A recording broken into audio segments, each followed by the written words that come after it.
cetatea de sus.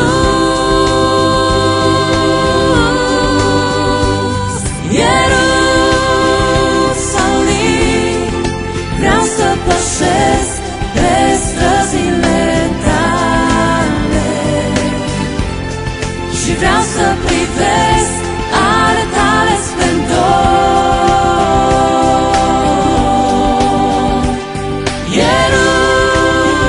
Ierusalim, să mă odihnesc lângă apa vieții, în cetatea lui Dumnezeu.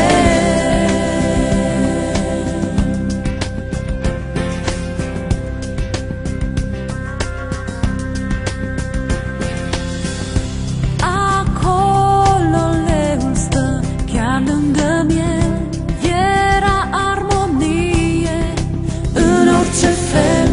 Văzut lumină iar acolo noapte nu-i, Hristos slăvit e lumina Lui. Iar sfinții cei dau laudă neîncetat, El este vrednic împărat.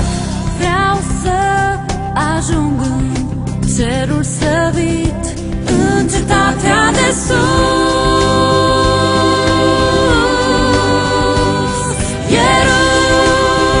Ierusalim, vreau să pășesc pe străzile tale și vreau să privesc ale tale splendor.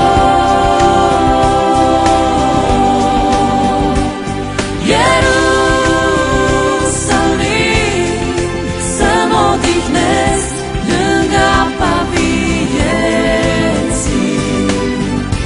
în cetatea lui Dumnezeu.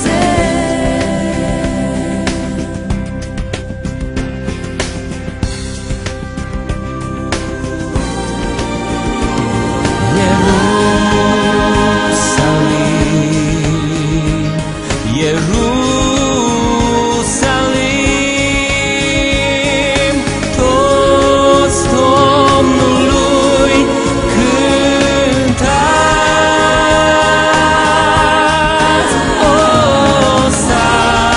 Osana, glorie, slavă, Osana de acolo și-n veci de veci.